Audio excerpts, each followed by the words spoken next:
Pauline Hanson, thank you so much for your time. Before I get to today's shock poll, you've been at Donald Trump's Mar-a-Lago home today. What are you doing there? I have, and I've come over to America. I'm actually going to speak at CPAC on Tuesday, so I'm very pleased about that, to have a voice at CPAC, so it'd be tremendous. I did speak in the Brisbane CPAC, so I'm very pleased to be here in America for that. And yes, it was lovely to actually have been at that function on Friday night for Halloween, so it was a great night. So that's 2 times you've been at Donald Trump's house. You mentioned CPAC, that's the very influential Conservative Political Action Conference over there. You're about to give a speech there. Correct me if I'm wrong, Pauline. This seems to me to be your first big speech overseas, which suggests your success seems to have got international attention. Well, it is correct. It will be my first speech overseas. I'm very pleased to have been invited to speak at it, because I think it's very well attended, and this is going to be in Florida. So it's very important to me to be there on behalf of Australians, speaking on behalf of many Australians at this conference. Well, to the news poll today, you've now got your highest ever level support in news poll, 15%. That's after you picked up 4 points, while the coalition lost 4 points. Well, that obviously seems a direct transfer of coalition voters to you. Why do you think that's happened? Andrew, I think the majority of the Australian people are fed up with the major political parties, especially Labor and also the coalition, who seem as if they don't have policies to put out there to the people. And it was proven in the last election they had no sound policies that were connecting with the Australian people. What they're not addressing is mass migration and also climate change. And climate change and the scam that's been going on is affecting many Australians, whether it's industries, manufacturing, small business, the farming sector, through to mining. So everyone's been affected by it. To head down the path of the carbon emissions is destroying our economy, and people are struggling. And we're going into poverty. Many Australians are finding the poverty, and they want change. And they want the truth, Andrew. They want the truth from their members of parliament. I've always been upfront and truthful with the people. I've given them my opinions, the policies, and the people are saying, hey, we've got to start listening and taking note of what One Nation has to offer. You think the opposition under Susan Lee is not being truthful? I don't think they're being upfront with the people, and I think they're sitting on the fence. They're listening to some people. They want to, gather those ones on the left side and the moderates who are pushing Susan Lee to hold this line on this net zero. It's destroying our country, pure and simple. You can actually look at it for 1% emissions. When we look at other countries and powering ahead like China and over 30% emissions, it's just ridiculous to head on this path. Get out of the Paris Agreement. Understand the damage it's doing to our country. You shouldn't see, manufacturing shutting down. Over 1,400 have actually gone insolvent in year 2023.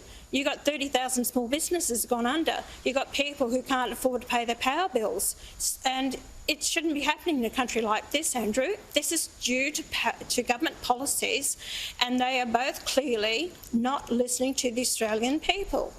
Well, you've spooked the National Party at least, and I saw today a report, the Nationals have now, thwarted you by themselves scrapping the target that they accepted in 2021 of net zero by 2050. They still promised to make cuts to emissions, but not quite so deep.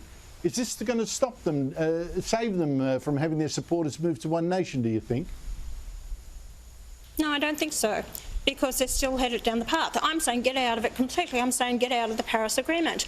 When you've got the rest of the world who's actually the emissions that they have, Andrew, we've cut back 24% on our emissions of the 2005 emissions, whereas the rest of the world is on 14%. Why do we keep driving ourselves into the ground, destroying our economy? For what? The rest of the world has signed up to the Paris Agreement. The US pulled out of it, but we're still carrying on with this agreement, yet the other countries aren't pulling their weight, yet we are. It's just ridiculous. My concern is for the Australian people, their lifestyle, their standard of living, their way of life. I want to see our country prosper, and we cannot do it under net zero.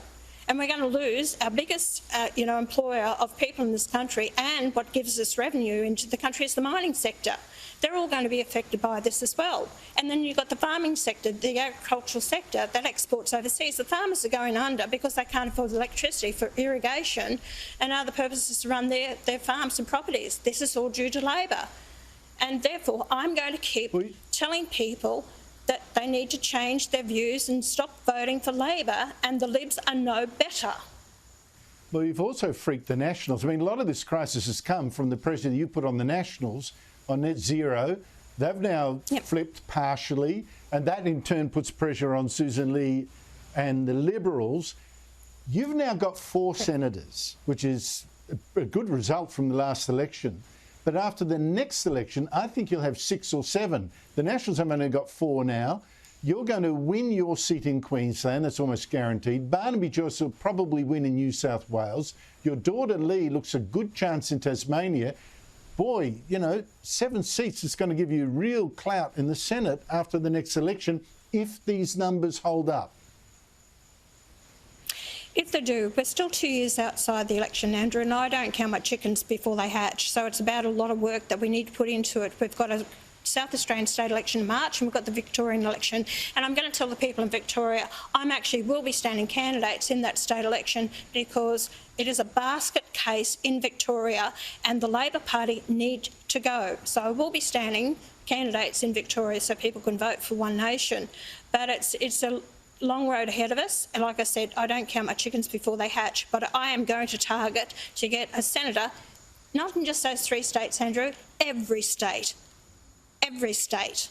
That would make you a real power broker. Where is One Nation going? How come you're suddenly, after more than 20 years, in this stratospheric poll support at the moment? Because you know what, a few weeks ago, Andrew, I said because under the leadership of Susan Lee are hopeless for the conservative politics of this nation, I thought, no more am I just going to be there as a backup for them and support them, which I have been.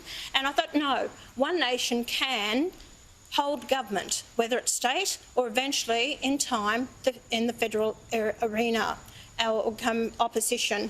And if I don't have faith and trust in myself that I believe that One Nation can do it to represent the people of this nation, well then why would people vote for us?